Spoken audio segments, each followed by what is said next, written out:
Welcome to Allegedly Higher, where humor, insight, and passion collide with higher education. Hosted by Dr. Erin and Dr. Candace. Join them as they dive into headlines, interview leaders, and challenge norms. From dismantling systems to championing equity, this podcast is your go-to for transforming the ivory tower. Let's get into it. Welcome, everyone, to a new episode of Allegedly Higher. My name is Dr. Erin Wheeler, your host, and I'm joined by my lovely co-host, Dr. Candace Jackson. How are you? Everyone. Hello. I'm well. It's been a while. It has been. We were trying. We're still trying to find our rhythm here. We want to record every week. Yes. Our multiple hats limit us to. Life be lifing. That's what I can. Yes. Say. So we are always proud when we can get out an episode in some sort of consistent fashion. So it's been 2 weeks. But I'm well. I can't recall what happened last week. I think we were all just both tired. I was just trying to pull myself. I was like, if you're able to record, I am going to make myself present, right? So, but both of us was not in any kind of form or fashion to record last week. So it was your first week of school, right? Yeah, we got 2 weeks under our belt, 13 more to go. Already on countdown. Never heard it described quite like that. 13 more to go. So yeah, that was, that's always taking, some time to get used to. New group of students. I have some repeat offenders in my classes. So this is what I always call them. I've always called them that. They're repeat offenders. But it seems like a really good group. I have and some great grad students this year. So I'm cautiously optimistic about the semester. So I will not be calling you going, Dr. Wheeler. So I haven't felt that way yet. So okay. All I can offer you is moral support. That's it. Yeah. Between you, my sister, and my two friends that teach, I am confident that God's path. My path was headed to the classroom. Yeah. But God had said, just choose this fork in the road. Just go this way. Yeah. Yeah. And so it's been an interesting couple of weeks, but no, you are not missing Yeah. Well, I am I think that was I had a really productive week, and I think by Friday, because I do have a little bit of autonomy on my time, I have stayed up. Was last week the Democratic Convention? I can't even keep up. Oh my God, yes. So that was that was the thing, yes. So I worked and I listened, which it probably went off at 11 o'clock Central Time. And that actually made me sit at this computer and get some work done. So I worked. I have two books. If you're watching us, it appears to be ghost books because I never have them present when I'm at my desk and I'm recording. So it seems like I'm lying all the time. But I have two books that I wrote in the past, oh my God, 2018 and then 2020. Yeah. No, 2020. I can't remember. 2021. Somewhere in there. It was like pandemic time in the second one. Yeah. I wrote two books for first gen students, Go Wiser, Live Wiser. And I decided to brush the dust off and bring them back out, give it a new cover, try to promote it to get into as many programs and students' hands as I can and work on some ancillary materials. So I'm a girl that likes to keep going forward. I don't like redos. Tell me the first time, give me all the feedback so I can correct and get as much as I can to the 100%. And let me go on to something else, right? So I don't like going back. So this is truly a challenge for me. But it's exciting because it's we didn't have AI then. We didn't have like I was just in a different headspace. Yeah, but the world was different then. The world was different. So I think going back sometimes allows us to kind of reevaluate some things. Not that there's everything that you said in there in Go Wise, it still applies, but the world has changed in some ways, and in the ways in which we have to help students a little bit to think and conceptualize. And honestly, if I thought my grandson would read it, I would send it to him. And he should, and I am gonna send him a copy because he started school. But I think every first year experience program should have your book. Yeah. I also think I need to do an audio. That's yeah, that would I be know. good. I'm doing the same thing. I'm going back and doing a re-edit of my first novel and trying to do some developmental things and flesh out some things because I was still very much nervous about writing. And so we'll see what happens. Yeah. I have a Diddy reference in there, which is crazy. Yeah, you gotta take that out. I'm sure. I don't want to though. Yeah, okay. I mean, it was a Diddy Biggie. So if I'm taking out, okay, no, it was the reference where, you know, 1998, and me and my sister watching MTV video countdown, and they intro that was the Biggie, can't you see? Hypnotized. Yeah, the hypnotized video and the intro, that cinematic intro where they're driving backwards in a car, like that reverse. Remember that? I used that to intro the chapter on. I can't even remember the title. I'm sad. I have to do better. It was really about doing it in reverse of how I teach, how I teach career planning is like, go out as far as you can in your life when you're what kind of life do you want, and draw it all the way back to now, and you can trace your steps instead of doing it the way I did it and completely mess things up for me. We worked it out, but yeah, that was the reference. Okay. So technically Diddy is still relevant. Yeah. To the students now for all the bad things, but yeah, I don't know if there's definitely a cautionary tale. Definitely cautionary tale. Yeah. Man, put a little asterisk at the bottom. Does not condone or approve any of the alleged actions. No. Okay. Although we knew it back then. Well, let's get into We Outside Pop Culture segment. Okay. I love it. As we were preparing for this, I usually will bookmark things as I'm scrolling through Instagram and Facebook, but I've put myself on timeout. So I have an actual app that only gives me 30 minutes. It has to be, I have to catch it either between the hours of 12 and 1 or after 5. Yeah. But I only have 30 minutes. I can either use up all my 30 minutes between 12 and 1, or I could like do a little bit during lunch, and then after 5, that's my like wind down, cool down. So you only get an hour a day? No, 30 minutes. 30 minutes a day.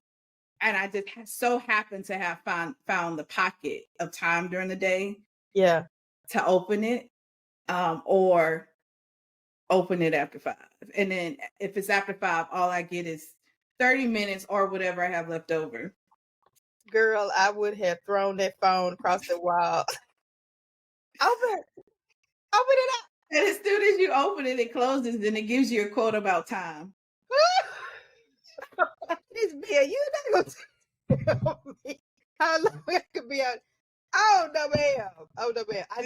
It's been working. And if I have to do research for this or for anything else, like I have to schedule all of my posts through something else for business. And if I want to look up stuff, I have to use my computer, which is no fun on the computer, right? Right. No.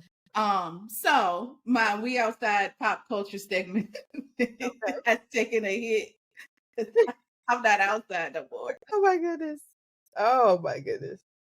So some of these are definitely brought to you by Dr. Jackson, who is in these TikTok streets heavy these days. I love it. I love it. That is my absolute favorite. I don't know what we're gonna do when they shut it down. I don't know. What's the timeline on that? I don't even want to devote any energy, although I could be like the Timeline is demure. ever. They You don't don't know. think you don't think they're gonna shut it down? Too many people are making money on TikTok. That and then news, uncensored news that needs to get out from like the West Bank or any of these other countries or people who are oppressed gets out. Like they can get the news out quicker on TikTok, which I'm happier about that than the censor.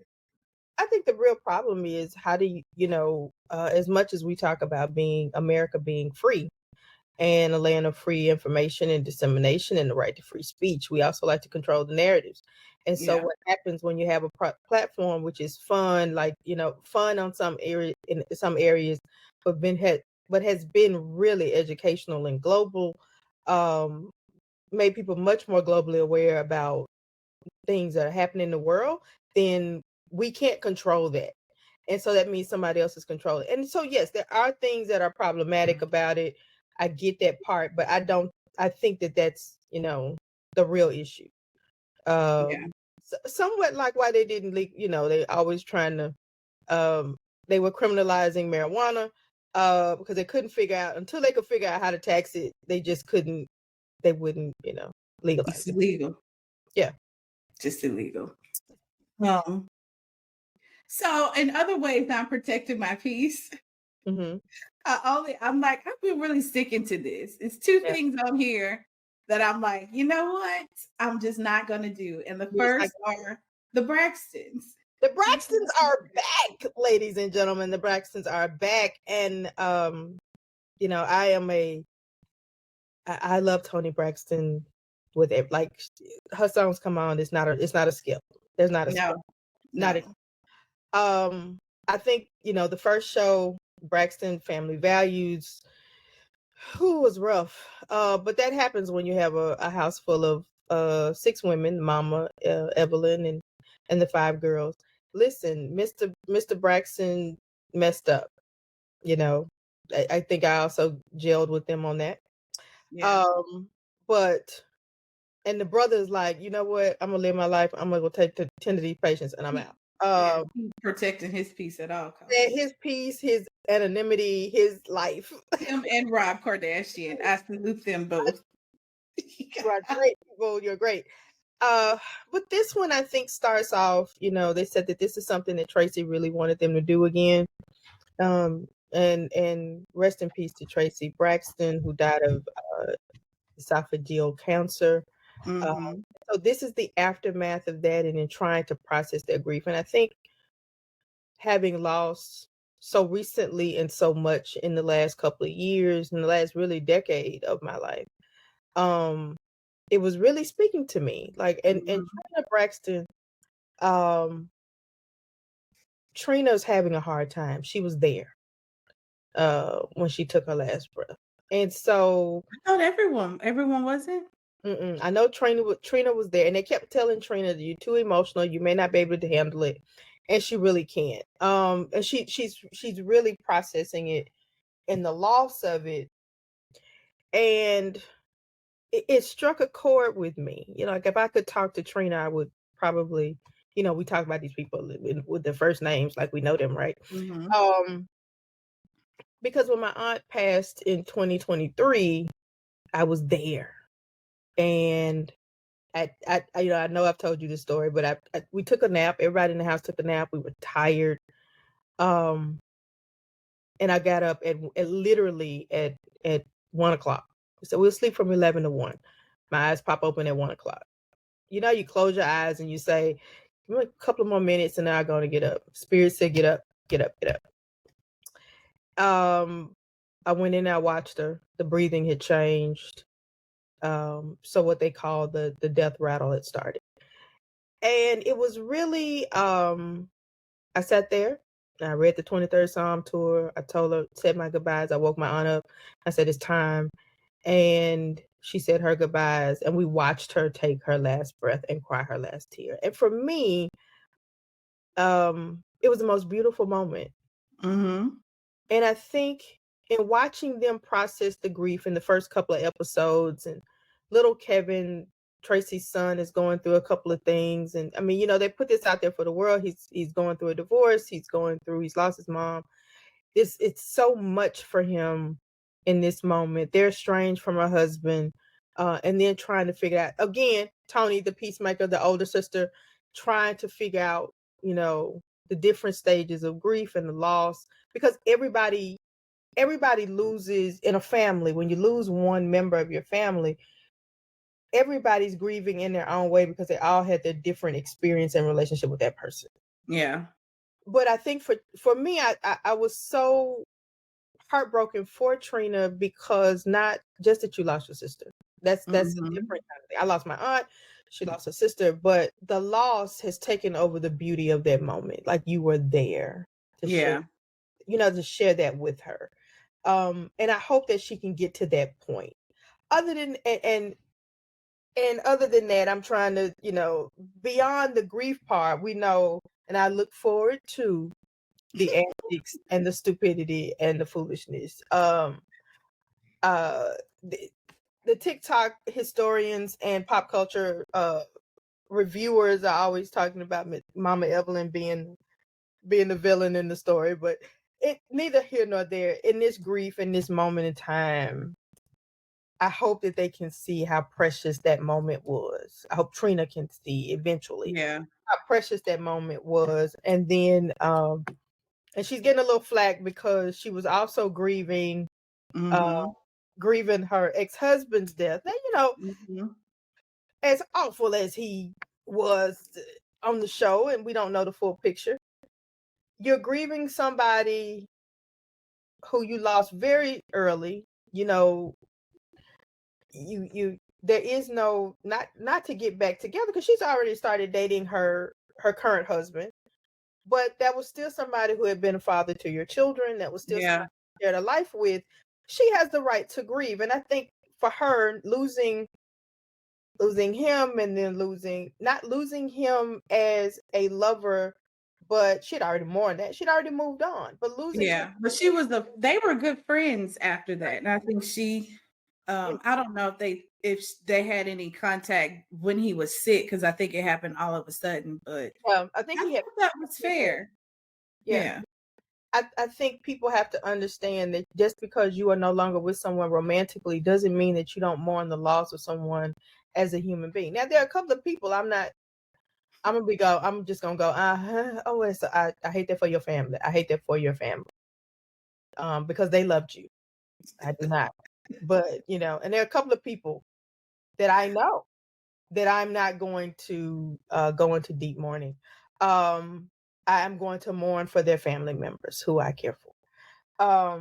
But I don't know. I think that was a little harsh, but I think a lot of people do not understand when you have blended families that it's always blended. Yeah. There's no way. I have a big blended family, and we all love each other, and we mourn and celebrate, and you create a life. So even if something happened and that blended family gets fractured, I'm not going to not care about the same people that I've been related to for the last 35 years. Yeah. I just hated that that's why you should not make up, like, this is not me talking about if a family member has utterly done you wrong, abused you. Right. Just disrupt your peace. I'm not talking about that. Mm-hmm. But you do have to say, did we lose time bickering over nothing? Because I did see, and I quit watching it. When I say I've started to protect my peace, Mm-hmm. Well, one, because WeTV had done stuff, like I had my sisters log in. Toward the end of the Braxton Family Values, I did not watch it, one, because I didn't have access, but I didn't even care because I saw the show going downhill. I was tired of, like, I knew Tamar had needed to be in somebody's rehab Yeah. inpatient therapy long before that. And I'm a Tamar fan. I love Tamar. And hoping for her growth. Like, I'm excited for where she is, but I do know she has more to do. Right. But when I heard that the news of Tracy passing, I mourn that they lost time as a family. If they, what if this reality TV wasn't a thing? Right. What if they never fell out behind stuff? Like, they would have had more time together. Um, and maybe losing Tracy wouldn't have been so hard, and you regretting that I lost time with my sister over something so minor and petty in the grand scheme of things. Right. I think that's part of sometimes in our mourning process that we mourn time and the loss of time and the time that we had that we squandered, right? And I think that's pretty much where all of them should be. They were sometimes. But I hate that they didn't learn the lesson, because Tamar and Tawanda are still at it. No, they didn't. And that's why I'm not looking at it. I'll get the clips, but I can't devote much time to it unless the season ends differently than what I think it's going to be. I do hope that for them, but I'm really concerned about Trina being able to process that. And the beauty of that moment, even in the loss. And I miss my aunt every day. I miss my mama every day. But the beauty of the time that you had, the beauty of being able to be there. And literally, we got the gospel song, cried her last tear.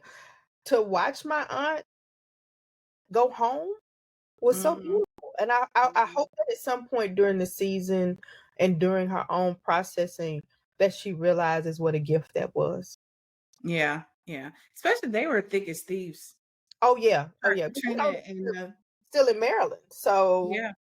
And I think they were probably closer. And it's just, and I think even the anger that they are and the estrangement that they have with her husband is based in their grief. And when they have to realize that he's grieving the loss of his wife of all of those years, they're grieving their sister, but the relationships are so different. And I think we all have to understand that sense in grief and experiencing when we lose and experience, so. Yeah. Hopefully they'll get over it. Yeah. They'll get to that place. They'll get over that's what I mean. They get over the squabbling to really get down to brass tacks. Because Tracy wasn't that person. No matter what they did to Tracy would always say, I love my sisters. I love my sisters. So she is not pleased with the change of events. I can assure you. Yeah. Another thing that I did not watch to protect my peace was, and I love the Breakfast Club. Like, you got me with the Breakfast Club.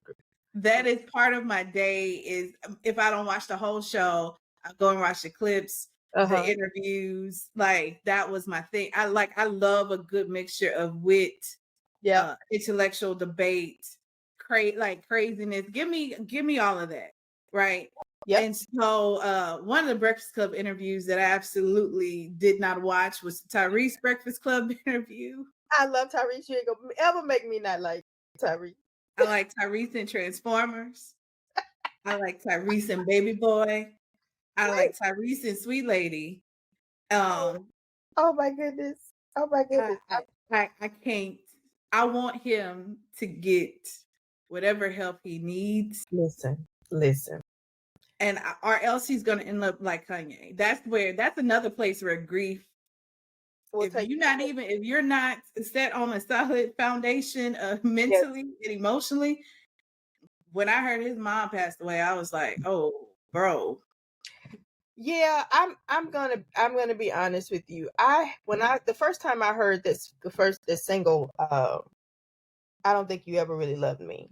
When I tell you, I turned it on the first verse. A choke hold, baby. It was the truest, rawest song I think he's ever. I mean, you know, Tyrese. Listen, I'm old enough to remember when he was on that bus singing the Coca-Cola song. Okay, I remember when the commercial premiered.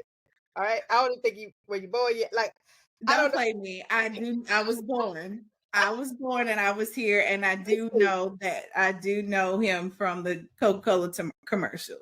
Listen, I'm telling you, I even, you know, and I rarely get on that X platform. I rarely do. This is when it was Twitter. That's when it was. I It was think Twitter. it was Twitter. But I am, I'm looking for it now because, listen, her and Tyrese tweet back and forth. On this at least. Listen, because in my head we friends. And so on March 24th, 2023, I said, so Tyrese, this thing is giving on the date, baby. I know because I don't do it that often. It's giving Marvin Gaye's "Here My Dear." I had to sit for a moment in the pain of it and the rawness of his revelation. And he liked it. So I was good with that. Listen. I am. So I watched it. I watched the clip, and you asked the question. And Tyrese also has always been open and honest about his emotions. Too much, and I do love to see, especially Black males, in touch with their emotion. Yeah. I mean, I don't want to be hypocritical. I don't want to be. I think we have to, and as he said, you know, and I think it made Charlamagne the God uncomfortable. He was like giving him tea. He's like, I don't need no tissue. You ask the question, don't ask the question, right? And how are you doing? And wait, let me preface this. Okay. I saw the clip of the tissues. Right, you saw that clip. Okay. That alone made me say, I'm not going back to watch this interview. So let me get this straight. Charlamagne always starts off, since he's been on his mental health kick, of asking everybody, how are you doing really? Those tears started at that question at 0-0 the interview. He was no, they didn't. But I think in the conversation in the 2 minutes into it, pretty much. You know, it's a short interview, but when you do a project like this, was March of 2023.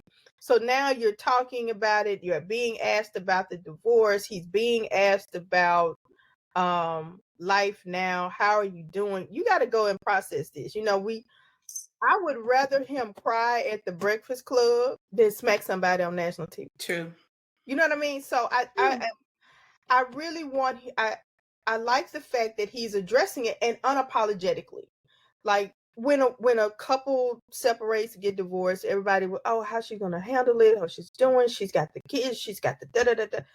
And it's difficult. It is a death, right? You got to grieve it. And then as you're going on this circuit and everybody wants to know your business because you put it out there, because he's done Shay Shay.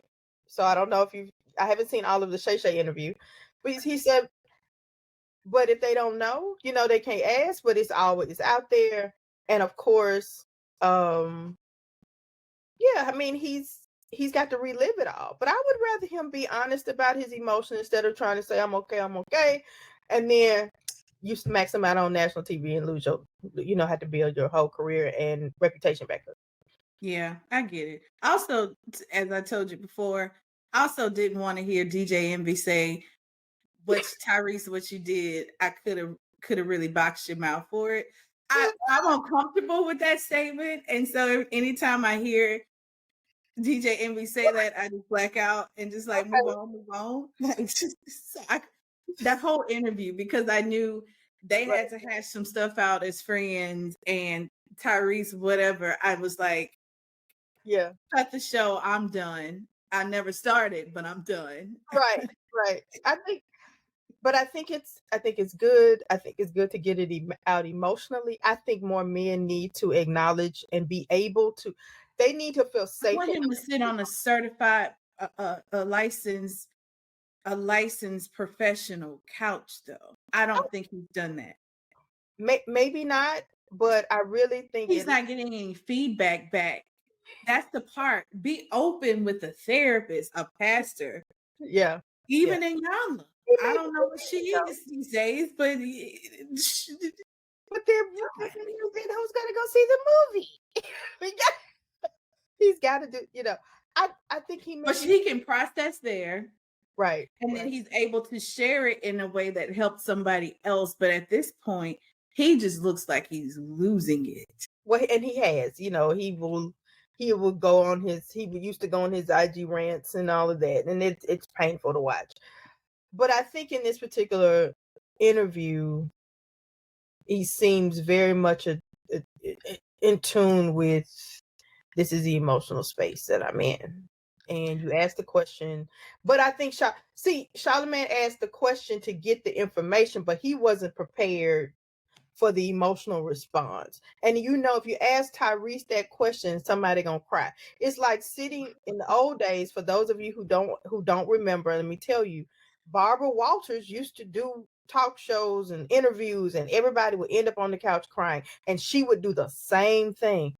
How are you really? I'm not gonna come on here crying. And so and all the tears. So because the goal was to get, and she would do the same. So Charlamagne ain't inventing this now, right? So Barbara Walters would have her specials, and they were big events to have these celebrities, and she make them cry. And everybody would come on there and say, "You're not gonna make me cry, Barbara." And what it happens? She makes them cry. She makes them get into that emotional space. First, they crack his way. But that was Diane Sawyer. That was Diane. I thought that was Barbara. Diane Sawyer was not a Barbara Walters. Barbara Walters would have had her not even being in the bravado. Barbara Walters would have said something to Whitney and say, No, we know the truth. We know the truth. It was a calm kind of thing, right? It wasn't argumentative. It wasn't, well, they say but I don't think Charlamagne was prepared for the emotion and worried about what people would say about him. But the thing, what was I thought beautiful in the clip in that particular moment was, no, you asked the question. I don't need the tissue. I'm okay with crying. And I want men to be in a vulnerable space where they have the space and the safety to cry if they need to cry. So this is how I interpret. And I love brother Tyrese. I do. Mm-hmm. I saw that moment as when the clips are cut, I'm an actor. I want these tears to be present. I want my shirt to be stained. I don't need, like, you can cry and dab, like cry and dab. Like that was dramatic. He wasn't ugly crying now. He was just, the tears were flowing. He wasn't ugly crying. Still, he wanted the dramatic effects of the tears streaming down his eyes, and he did not want the napkin, the tissues to disrupt that. It's actually more dramatic to do the dab. It's not the triangle like Candace Potomac. The triangle where she dabbed it so like a sword, getting the tears out the duct before they even come out. But what I am, I love brother Tyrese. I love his songs. I'll go back now, see one interview that you need to see, where again I like a mixture of stupidity, ratchet, and intelligence. Yeah. Tank podcast. Oh, I love Tank. His episode gave me a lot more insight into him. Mm-hmm. But it's also, of course, him and Tank in the TGT. Yes. That was market share. But it's you got somebody who grew up in this business. I mean, he was a kid. And he told a story. That's one of the interviews I did like. I like him in that. You like him in his happy moment, right? Not necessarily happy. It was sometimes where he had to talk about hard things, but I felt like he was genuine. I don't want to see Tyrese. I don't. I think my baby love. But what I am excited for is his new movie, which is why he is crying. Right. Even watch. I think he has a interview with 85 South with Carlos and DC Young Fly. Oh, I'll even watch that before I watch this Breakfast Club interview. He actually told a funny story about how his mama got more money. He told him to act, act like he had a disability in the food stamp office so they can get more. That kind of stuff. But he has a new movie produced by Snoop Dogg. Love it. Love it. Called 1992. Okay. And it is set in the middle of the aftermath of the Rodney King verdict, and he's trying to rebuild his life.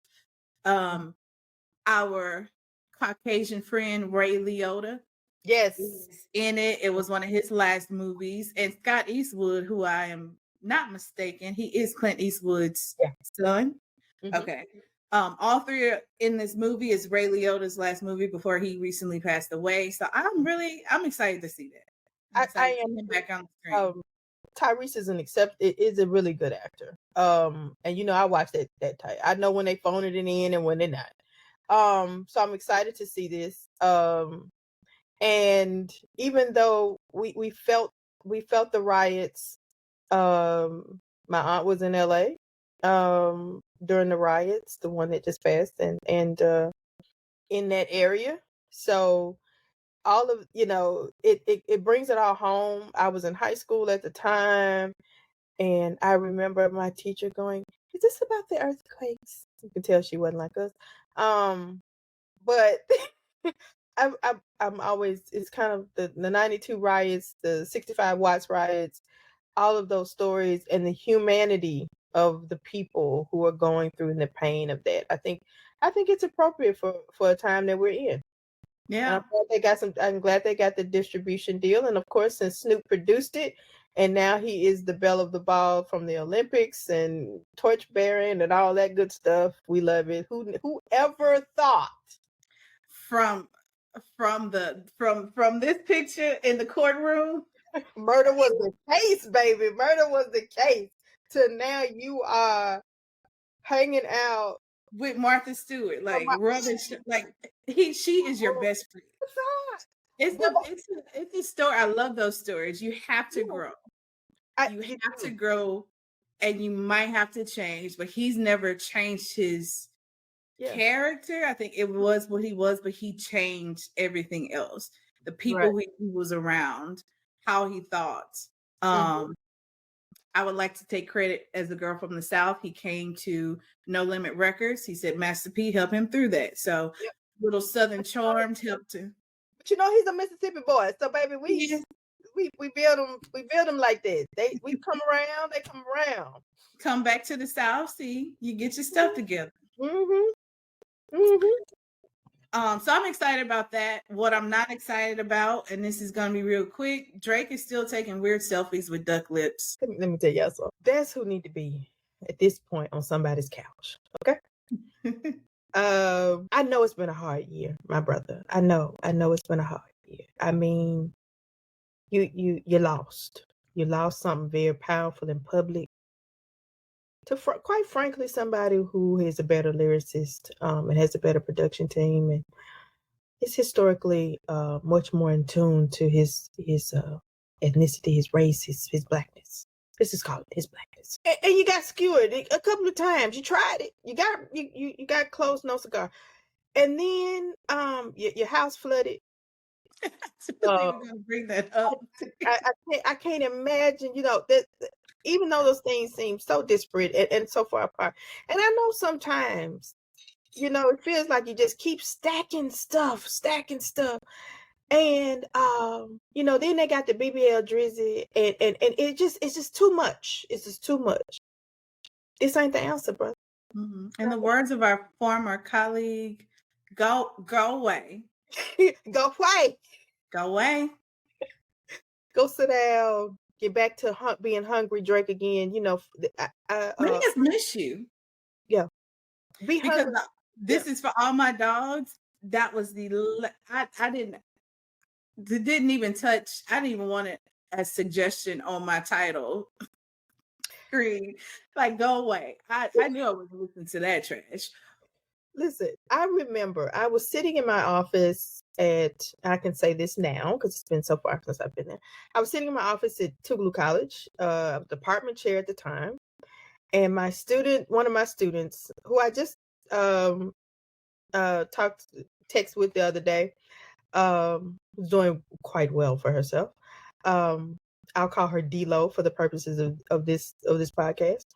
So D-Lo comes running in. We going down to Hattiesburg, and we gonna go see Drake, cause they are the Degrassi general. I was like, who is that? They going to see Drake because he was performing at USM, fresh out the Degrassi wheelchair. Okay, That's the Drake I like. That's the hungry. So when I finally hear the music, I remember when he was like on a side of the Grammys, like up and coming artist. He's got on some Chuck Taylors, and he's on the side like, "Ooh, I'm so happy to be here." You better get back to that, my brother. And I'm gonna call you my brother. I want you to. I want you to get back to the hungry Drake that actually didn't put out just whatever because somebody's gonna buy it. And your friends and your fans buying it because it's just you, but not necessarily the quality. And once you get back to that, you'll be fine. It'll stop happening. But what we're not gonna do is do weird selfies. Because then that means we're gonna have to call the people because they're gonna have to come get you. Because you look at that point, I mean, in the words of Cedric the Entertainer, that ain't gangster. That ain't gangster. That is not that ain't gangster. Okay. All right. What is not gangster? Is this the girl code? So last episode we talked about the game is having a baby with Evelyn Lozada's, I don't even think she's 30. She might be 30-year-old daughter. Okay. She's grown. And you mentioned he should have married the school teacher. I did. The school teacher is Tiffany Cambridge, who is the mother of his 3 children. I think that's all it has. Listen, I'm so old. I watched the reality show. That's how. Oh, I did. I enjoyed it. I forgot the name of it. I enjoyed it. But I'm glad she walked away. He ain't have no sense. He might be a little bit bitter. But I'm scrolling during my 30 minutes on Instagram, and I see that fans have bought up pictures to where Tiffany, the game's mother of his kids, was friends. Oh, I'm sorry, let me take that out. It's pictured at Evelyn Lozada's baby shower of this last baby that she had, which he might be 7, 8, maybe. Not only that, there's more pictures of Evelyn's daughter, Tiffany, Shawnee, and Evelyn, all in this group photo, casual, hanging out after girls night, that kind of picture. There's other pictures. But they put this side by side of a video saying, Evelyn saying, just because you see people in my pictures don't mean we friends. Do you think there was some kind of girl code broken? There's so many codes broken. And I think some of them might even be like legal. Like, so which means you telling me that this baby who about to have games baby was a child. She's a teenager. Young teenager. Child.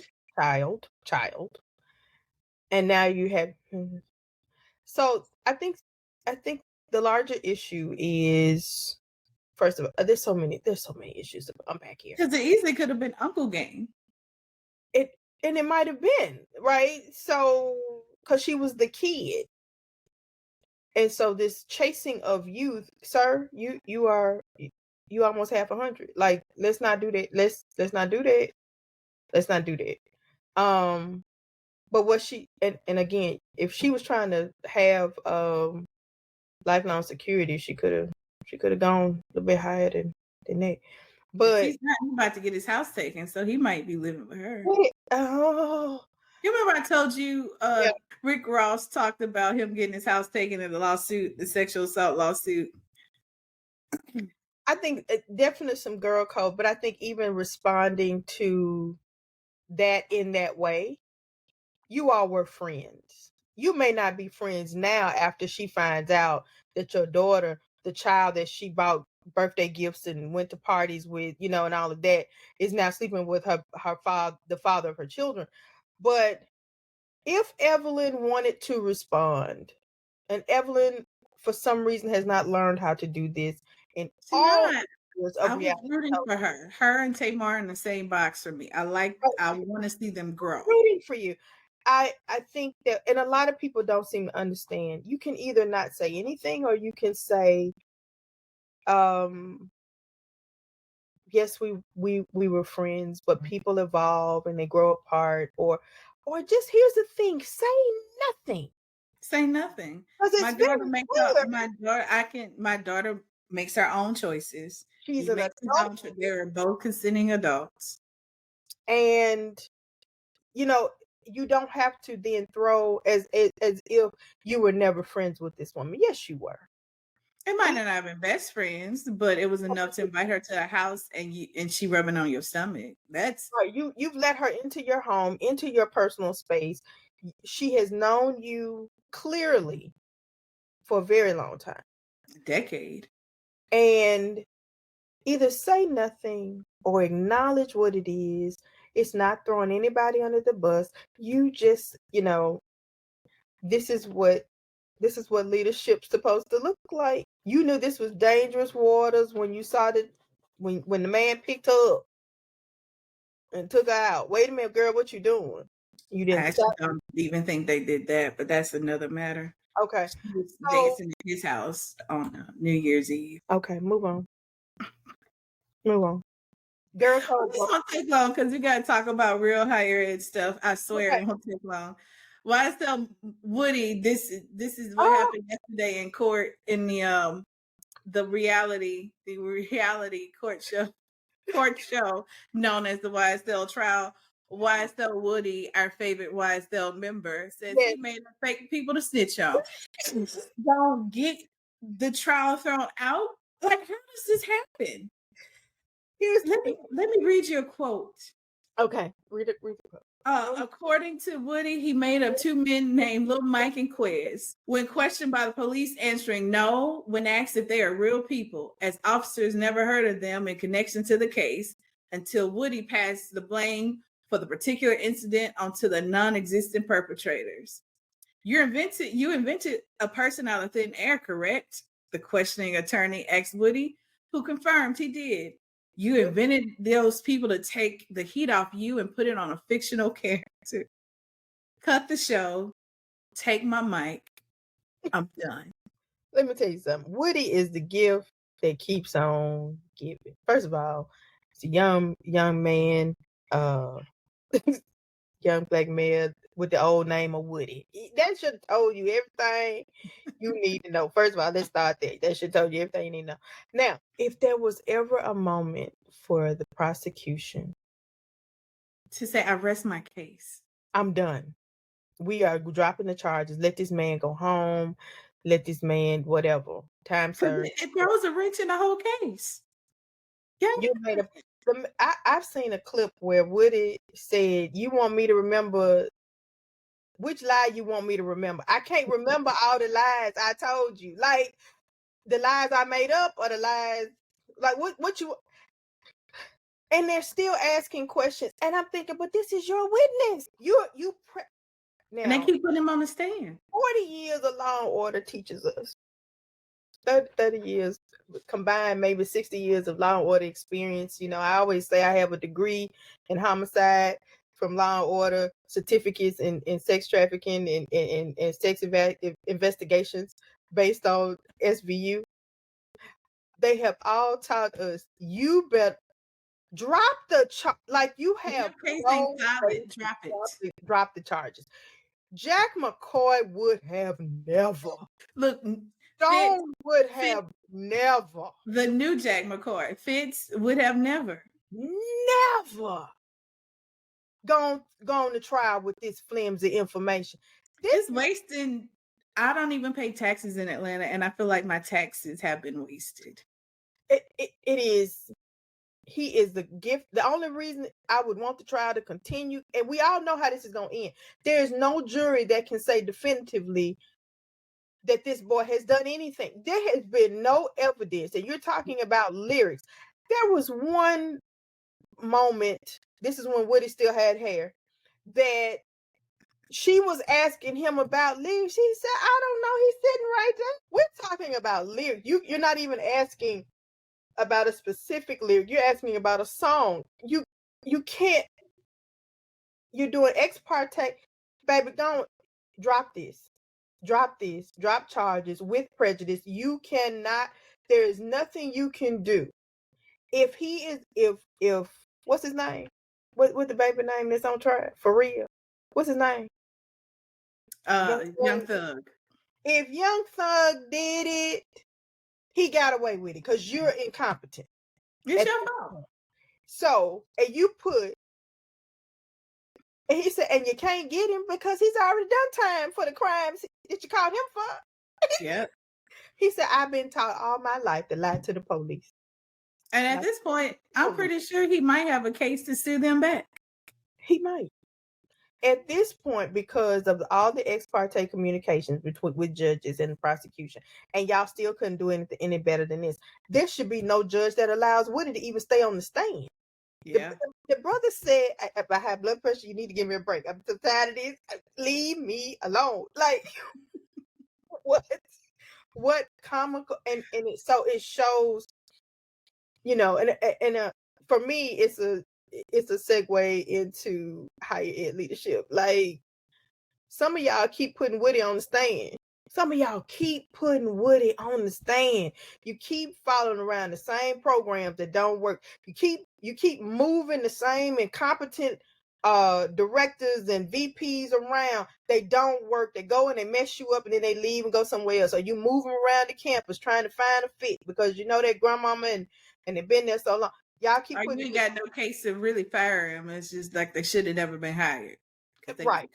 So you stuck with them. Or you move them up so they're not really hurting anybody for real. But they got a better salary doing nothing because they're incompetent. Y'all keep putting Woody on the stand. So that's gonna be the new thing. When y'all hit Woody. Keep putting Woody on the stand. Woody got a new presidency. What? Woody got another presidency. That's gonna be Keep putting Woody on the stand. So, in our higher ed segment, we only have one real topic. We just got multiple angles. So we've been saving this who's in, who's out for a minute. Right. And so in the last few weeks, last week we talked about the clearing out of all of FAMU's cabinets, top down. Yeah. I think in that same week, Columbia University resigned. So there's this turnover in all the Ivy Leagues due to all the anti-Semitism testimony at the Capitol and the protests and all the policy that goes around it. There's been pressure from Harvard to Columbia, like Yale. And unfortunately, it has been a lot of women that's taken the hit most. But Columbia's president resigned unexpectedly, and it was partially due to the universities, how they handle the protest, the testimony they gave at the Capitol. But that's just one that just happened in a most recent month. It wasn't two, but I think this is last month that this happened. And this is the trend. So I'm like, this is always going to be fresh. But now we're at the pack. I think I haven't heard any news of anybody resigning or any new people at this point. They actually just extended the contract of Benedict's president again. Okay, all right, good. Yeah, that's good. Yeah, So there's two articles which we're going to launch our newsletter one day. So we can give you all of these articles, right? So there's two articles, one that sprung up from Chronicle Higher Education and one that sprung up on HBCU. So one encompasses everybody, one kind of hits on it. So the one from Chronicle Higher Education talks about the increasingly difficult role of presidency, factors that contribute like political pressures, expectations for transformative leadership. I don't think boards know what that means and know how to select a candidate who can actually do that. Financial constraints, among other things. So that article highlights how we have to at some point we got to rethink this. How are we picking our leaders? What are the competencies? How can boards educate themselves in order to pick the right candidate? Even looking at how do we look at the hiring process? Just because you fly them in, you do this interview with the board, that come on campus. What's the real work? How are we asking people on the ground? How was their leadership? Are we digging into them, their past deeper? Because we keep seeing keep putting Woody on the stand. This is how we transition. You keep doing this, but then they leave a trail of dead bodies. Then the proclivities come out. Go ahead. Okay. Yes. So I just threw her off, y'all. I'm sorry. Listen, we've been on both sides. I mean, you know, at our institution trying to get a presidential search done with fidelity, right? To get a contract signed, to follow the process. And I think a lot of people, at least on the ground, sometimes don't understand the process. That even when you retain a search firm, you have to allow them the process. Problem comes in when boards and campus constituents don't really understand or want to go by the process. Yeah, or they pay all that money, search firm recommends a candidate and they choose somebody else. Right. And I've been in that situation where I did a presidential search. I got to the top 3. I was very proud of that. My on-campus interview vibed well. And I was the only woman candidate in this pool. A lot of people also have high expectations for a president, but don't really understand where they're going, where they're coming from, right? So I remember getting one of the questions from a staff member was like, well, are you going to be coming to the basketball games and all that? I said, well, if I'm here, yeah. But if I'm supposed to be out there catching, my job is to raise funds for the institution.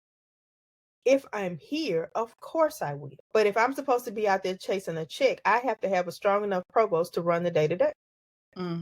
Because my job is to make sure that we are financially solvent, right? And that we have stability. So a lot of people don't understand what the role of president is.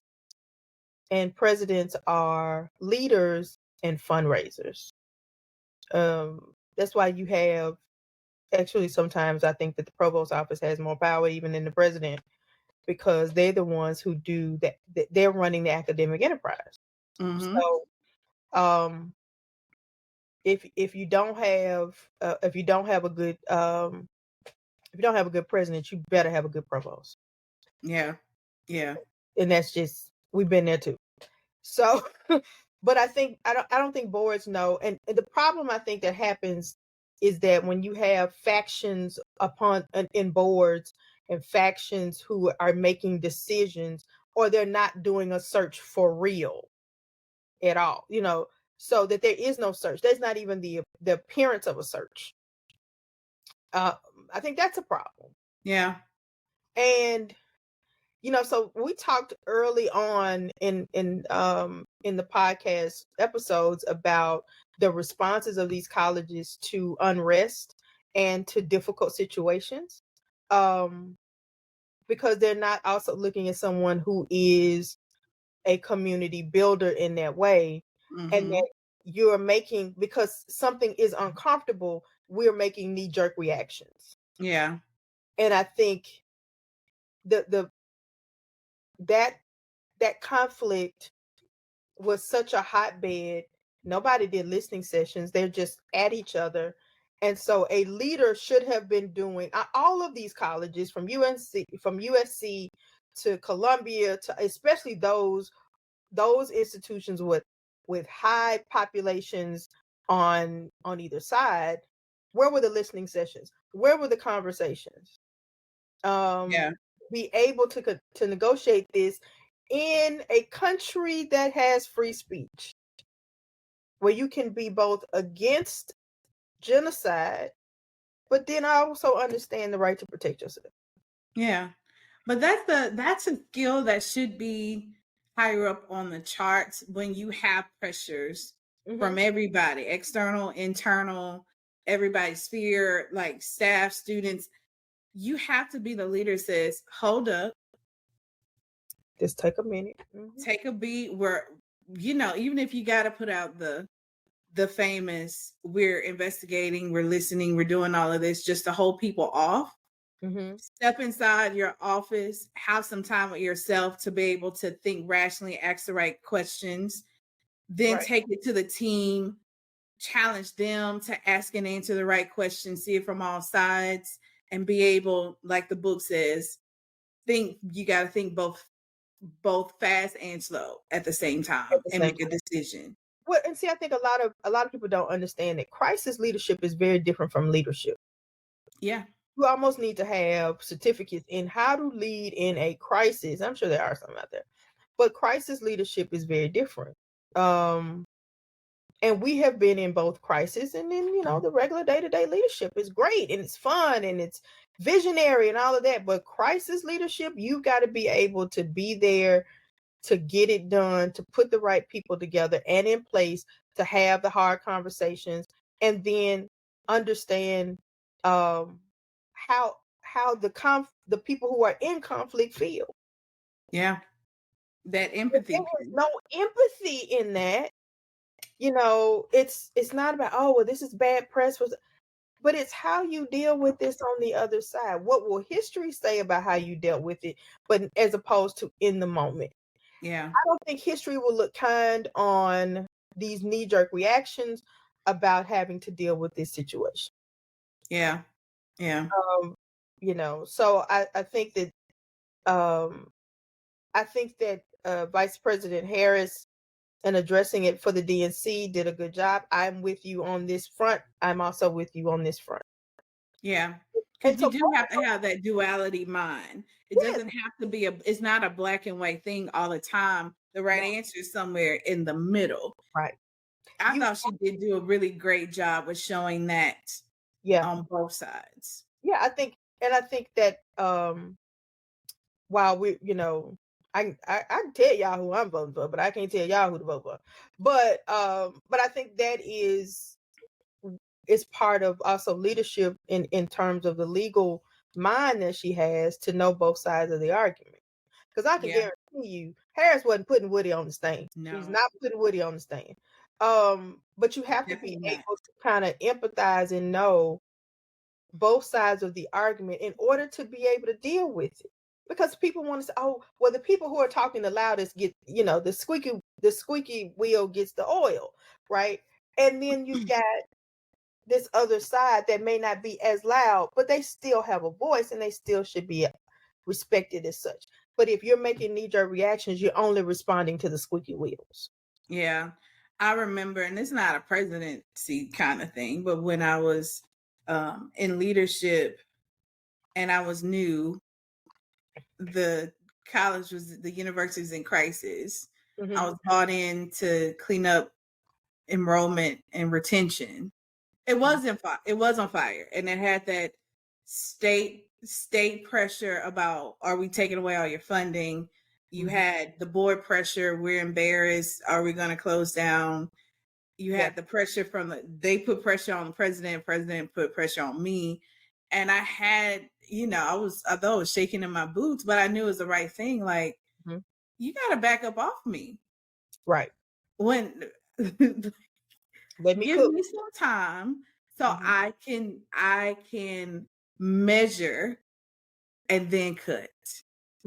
Measure multiple times and then cut. Give me time to to talk to who I'm going to talk to, Right. observe who I'm going to observe, and then I'm going to cut, because in the first 30 minutes of me saying, hey, I'm new, what am I supposed to do? First 30 minutes, everybody came to me saying, they need to go, she needs to go, everybody in that department needs to go. And I'm like, I don't even know what a bathroom mat is at this place. Let me find my way to the bathroom. Right. Yeah. And so you have to be able to say, let's all take a beat. We're not doing nothing. We're Mhm. looking for ways to handle it, and we will handle it in a timely fashion. But Right. I think that's something that has to be learned, practiced. It has to, for a president, it Mhm. has to be ingrained. And I Right. feel like even in these and I haven't said in one, you've said in more than I have. Is there a time, like being in the nonprofit world for a little bit, and I started to adopt a lot of practices. They do interviews and hiring practices very different than higher ed, Right. because they don't have money to waste on a bum candidate. No. And we don't want to waste the candidate's time saying, you Right. got me in here and it's not what I expected. Mhm. So once I was in the ED, and I'm not going to change anything immediately. That's just me. I'm gonna say, okay, show me what y'all do. And I had to experience the process myself. That was my first process, when my parents was like, is this the same job you keep interviewing for? Yes. I had to do several things. I had to actually write an LOI.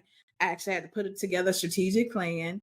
I Mhm. actually had to do, that was 3 things I had to do before I even met with the board. Mhm. Mhm. So it was like, okay, these are the main competencies that they're looking for, and will Right. evaluate me as ED. I'm fine with that. And I need to be fine with doing those tasks, because I'll be doing those tasks every day. Right. And so I feel like that it's a new concept that we should be introducing in higher ed, because the transition we went through, well, my numbers may be different than yours. I had five supervisors in 2.5 years, I had 3. because there was 3 presidents in 2.5 years. Yeah. And that turnover, we still know they haven't bounced back from that. And that's been No. over 10 years ago.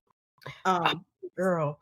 I think I remember and it's when you talk about those things that you had to do for this one interview.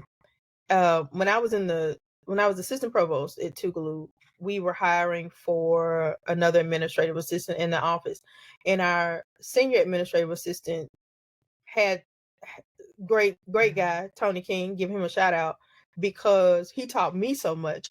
But when we were interviewing, his request was that all interviewees had to do a PowerPoint to make sure that they knew how to help us do our jobs, right?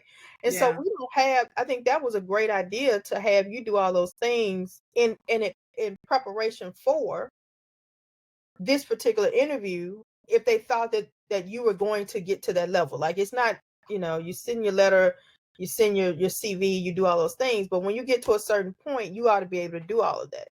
Yeah. I think presidential searches, we have to answer questions. I think for that particular presidential search, you meet with the search firm, then you have another meeting with somebody else on the search firm, and then you have a meeting with a few people in the search committee for the college, and then they decide if you go to the next level, to the on-campus visit.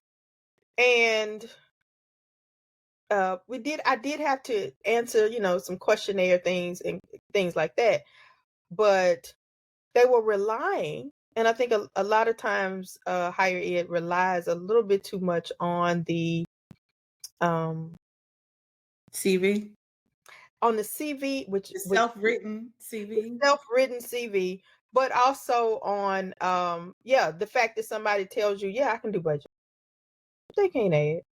But budget, your job as president is not to go and reconcile invoices Right. That's or not my job. manage grants. Your job is to work with the CFO and to outline a budget for the year and establish priorities to push it and be able to identify funding sources. But if I So say a budget of $127 million, oh, that's a lot. That's big, but that's big budget. That means that they can do it.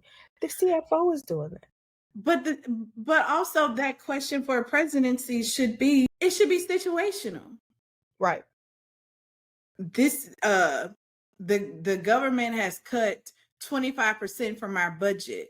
Show what you would do and provide a rationale for you redistributing the budget in order to retain X, Y, and Z. Exactly. The faculty are in need of a raise. How would you go about instituting a raise? What questions would you like ask? How would you do it? What time would you do it? Where would these resources come from? Like, that's the questions that should be, yeah, I can do a budget. Yeah, but how do I? Not even doing a budget. The CFO is presenting a budget to you, and you have to analyze it and say it's good, it's bad. Where's our enrollment management telling you this is our forecast? This is this. Like, that's not the competency that we should measure. And I feel like boards have to rethink of what competencies and how we are how we're selecting presidents based on how they respond to certain situations. But that also goes back to how we are constituting these boards. And right, so especially if they are appointed by governors, these should not be political friendly appointments. These should not be family reunion appointments. These should be people who are engaged, who actually are knowledgeable about higher ed practices, and who are community, or you have to have a very good mix and matrix of people on the board. And they will be able to want the training and follow through with the training to be able to hire a good president who is also a good person. But yeah, they have to be good people, and their purpose has to be for the students and institution, not personal gain. Right. And so most of the time, when I see a CV where somebody has done all of these wonderful things, and they're here for a couple of years and they move on, and they're here for a couple of years and they move on, and they have all of, it's a 20-something page CV. When did you really engage? When did you, or were you on your trajectory? And then, they keep passing Woody up the line. Because they don't really have any definable results. Because they weren't there long enough. And the people who were there when they were there are no longer there. So you can't really do all those things because there's no sustainability at the institution because you keep moving them around. Yeah. Well, I wanted to bring up some stats. So the article that we're referencing is Crisis by Any Other Name, where I feel like this is like a yearly thing that they do. But they looked at other research. They looked at a New York Times article, Anyone Want to Be a President, where a quote is, "You cannot pay me enough to be college president," which is I have had, maybe want to I don't know. We'll see what the future holds for me. But here are the themes out of all of those articles. Though a prestigious and important position in a well-compensated role, it has become incorruptibly fraught with political considerations, both inside and outside of campus.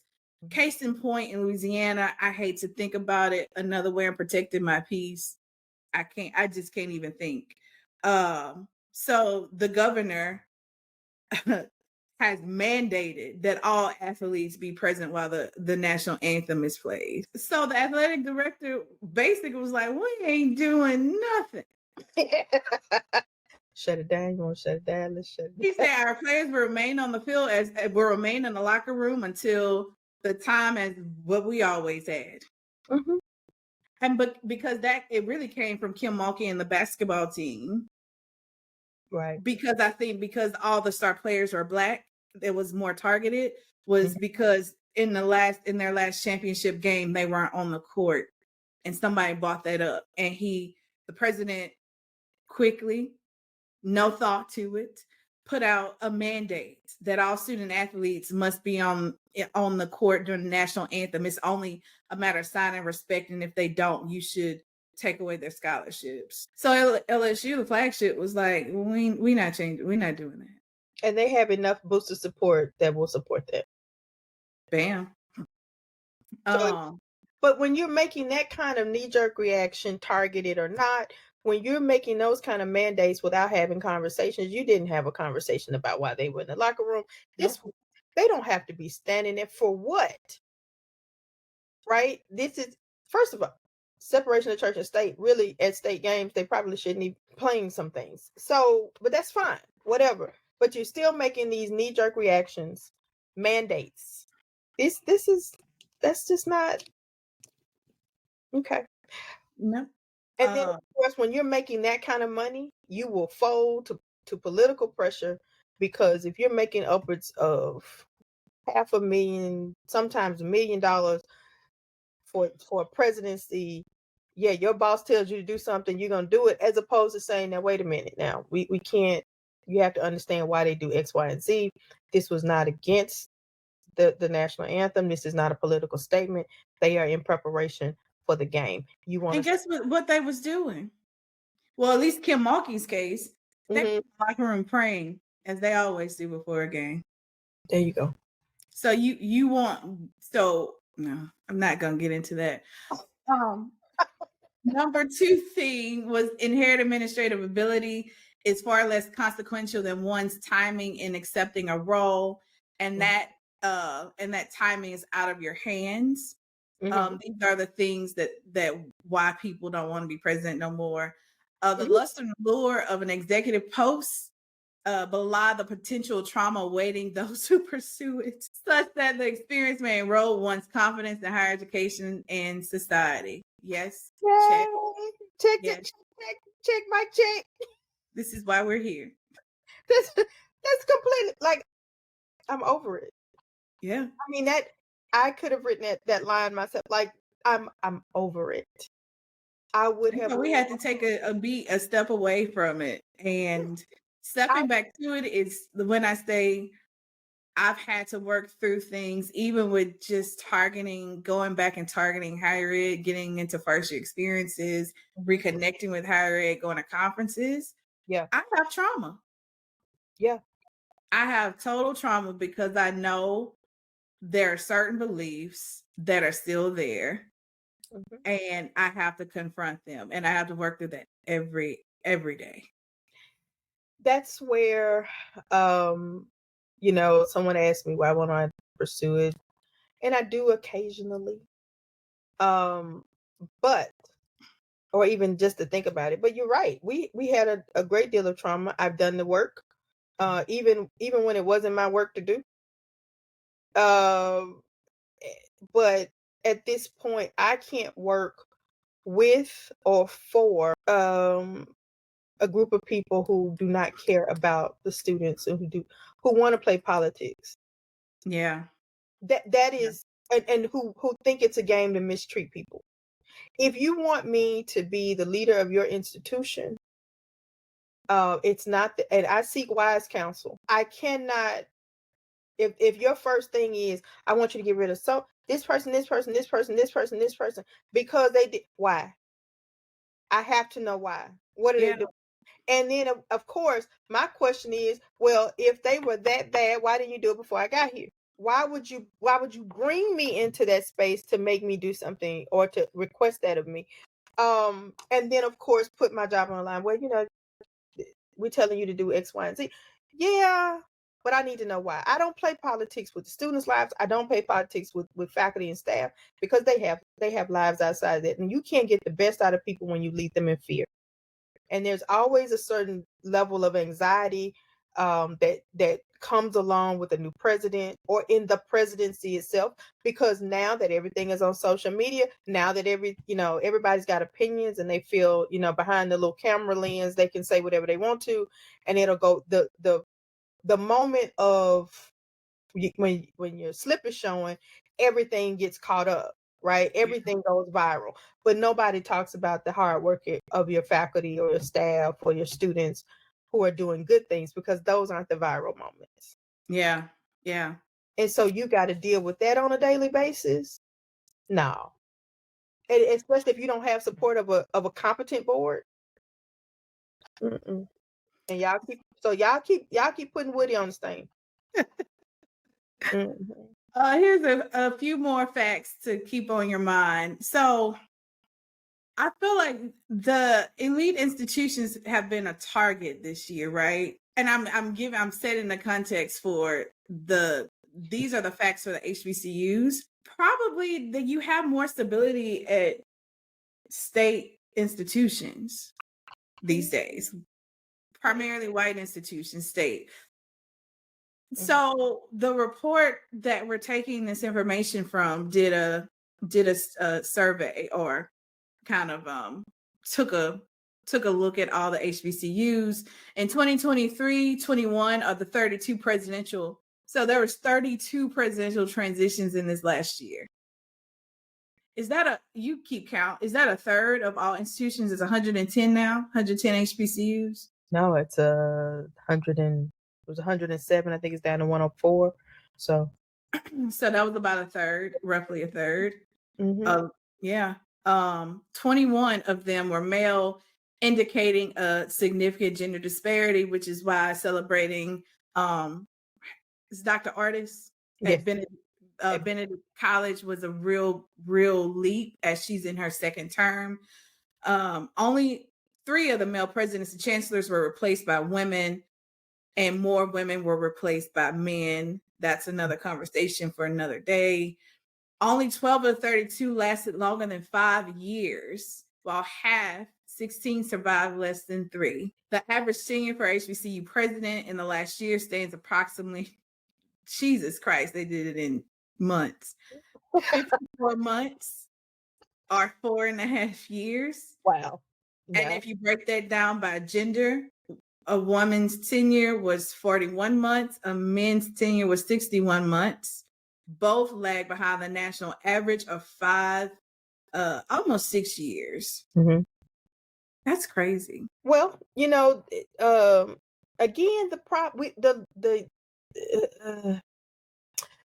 the days of a 20 to 30 year president are gone.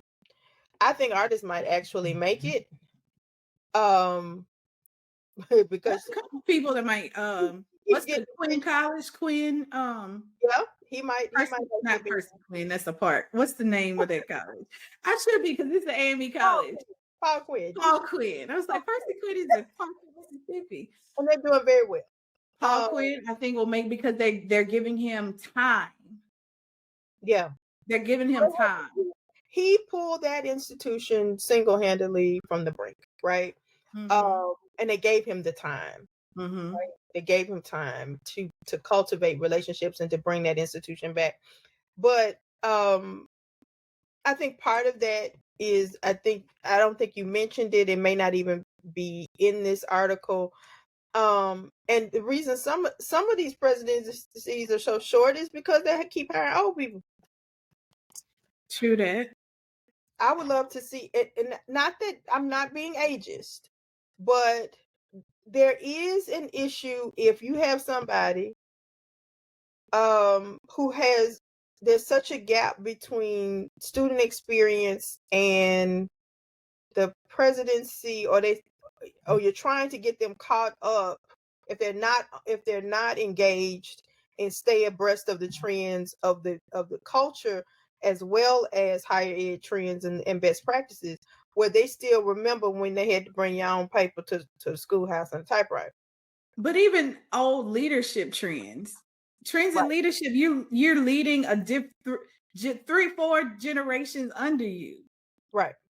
I mean, I think that's problematic. I think that is also problematic. You get somebody who might be, I would say, once you get past 70, you're not gonna have a presidency that long. You're still young enough to have a presidency. You're still seasoned enough to have a presidency, and the stamina. But by the time 4 or 5 years, you may not be. But I also think, I mean, that's an age part of it. But I also think that these short tenures are because boards are giving in to political pressure. And people get burned out so early and so quickly because there's so much political pressure. There's so much, in particular HBCUs that are most likely tuition driven and not endowment driven. You got to beat the bushes, and everybody's fighting for, particularly in the South, you're fighting really for the same students. Yeah. And the last two pieces of facts, this is, I don't want to say a no-brainer. Presidents at public institutions have a longer tenure, almost 2 years, twice as long, at public versus private. So private people, presidencies at private institutions are a little bit shorter than those at public because of that financial pressure to raise the money without so many public funds. And then lastly, to me, this isn't a difference in time. Presidents with previous executive level experiences have 5 years, have a 5-year tenure than those who did not, which is 4 years. That's no difference to me. In my science brains, it's not a difference. I think a year different on average. No, I don't think it's any difference. I don't think that. I mean, that's one academic year. And I think the ones that have the previous experience be like, I ain't gotta take this. Right. I'm gonna make this money, save this, stack this check, pay off my house, and I'm gonna blah, blah. Yeah, I know how to write it out. Because they've learned, but it takes so much for a first time president to get in the loop. So you got to go through the loops of who's making the calls for you and what programs are you going for leadership development, just to have it's all a game as opposed to really trying to find the best person for the job, because the best person for the job could be sitting right there, but they may not have the political backing of the phone call. And then let's go back and look and see how many of those phone calls actually worked out. None. Nope. Or so we've got some real issues in higher ed to think about. And here's the other part of that. The saddest part of that is that our students are always watching, because students know the tea before we do. Yeah. Students know what's going on. They know because they work in the offices. They're like the little invisible minions that work and work studies and they're research assistants, and y'all not paying attention to them. Yeah, those are little, what did they call them on Game of Thrones? The birds? The little birds, the little birdies. They listen and they talk and they tell. I used to, if I wanted to find something out about what was going on, you just ask a child. Well, ask one of those children. You just ask one of those students. They'll tell you. They know when somebody, and they will call it out. Oh, the president's never here. He didn't do anything. Just like they do with faculty. Oh, she never holds class. She never holds class. They won't say it about me. She doesn't hold class. She doesn't, he never, he never in his office hours. Right. He had, they tell it all. They tell it all. Just like your children go to school and they tell everything. But, so the problem is that we're doing this sort of friend network and trying to get into a presidency, which is why, at this point in my life and career, you had to call me.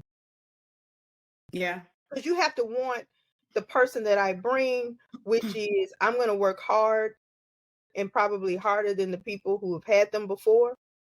But I'm going to, though they may not always agree with the decisions I make, but they will respect the fact that they know that if I make a decision, I'm making it because that is the best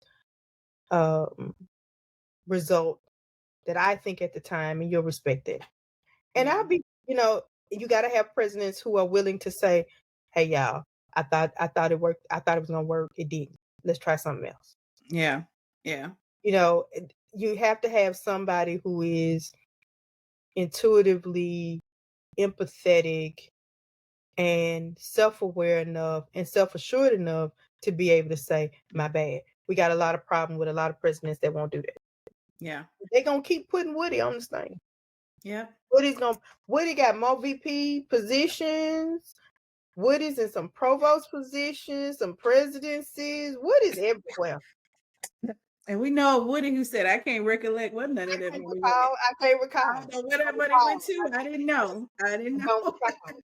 I don't recall. Woody's lied. Woody be lying. Look, Woody tell you, yeah, you know, I've had a chair. Tell me, well, you know, I lied. Just say I didn't say it. Well, we're not gonna add What? that other piece of information to it because he What? was somewhere else doing that. Just lie. And just tell him I didn't say it. What are you? So, I don't know around the world, but the to your other point about the private HBCU and the tenure, because they put so much pressure on the president to go raise money, right? You want them to raise money. It's a private institution. They don't get a state allotment. Yeah. That kind of pressure to make sure that people eat, that make sure that you have what you need. You guys, for most of those HBCUs that are under the SAC-COC, they've got to make sure that those documents are clean and an audit, and you can fund your academic. That's a lot of pressure to put on somebody and not give them at least time. Mm-hmm. Listen, if you're going to give a student 6 to 8 years to get a baccalaureate degree, you ought to be able to give a president time to build relationships. You ought to give a president time from 6 to 8 years to really affect some change at your institution. If y'all gonna give the children 6 to 8 years to get a baccalaureate degree, if they're not wreaking havoc on campus in the first. If they now, I have known presidents that they never should have been hired, but okay, fine, you hired them. But when you realize that they're not the human beings to lead the institution, yeah, then that's where you have to draw the line. You got to save the institution, and the institution cannot be no one person. Rather, no one person is bigger than the institution, and particularly for HBCU. Yeah. So as we close, what are your final thoughts? Any final thoughts on this discussion? Or you know, as I just said, if you can, if boards give new people a chance, give good people a chance, then I think you'll see a difference in higher ed leadership. I think you'll see a difference. Stop putting Woody on the stand. Yeah. I think I think if pop culture teaches us, there's a reflection of us. That's the best thing I can tell you. Stop putting Woody on the stand. And give good people time to develop and cultivate, and don't see kindness as weakness. Don't see empathy as weakness. Because those people know how to make the decisions, but they want to be right in those decisions. At least that's how I would be. Other than that, yeah, stop putting Woody on the stand. Yeah. Jobs as well. You don't always have to, everybody doesn't have to be right. Just stop putting Woody on the stand. My final thoughts is that we have to rethink. We got to rethink a whole lot of stuff in higher ed, which is why we said allegedly higher. Right. We definitely need to rethink of what leadership looks like in higher education, what it sounds like, how it acts. And there has to be another way. There has to be a list of competencies that are non-negotiable, validated competencies. And once we start to do that, we'll start to see the profile of a successful college president changing. Yeah. But it has to start at the board, and it has to start with the search firms. It has to start there. But we need to build a different profile. And right on time, Dr. Jackson's camera freezes. And yours as well, yes. You're frozen as well. I'm moving on my side. We'll see. But thank you all for joining. We're going to end there because it seems like our software has shut down. Thank you so much for joining Allegedly Higher. Share this podcast with your colleagues or your friends. DM us, like us on Facebook, Instagram. Let us know what you want to talk about, your thoughts from this episode, and always like and subscribe wherever you are listening or watching this. And until next time, take care. All right. See y'all next time. Bye-bye. Thanks for listening. This episode was sponsored by Holistic Higher Ed Solutions, committed to enhancing student success. From coaching to planning, our practitioners empower institutions. Ready to transform? Visit holisticheredsolutions.com and let's revolutionize higher ed together. Be sure to subscribe, review, and join us next time.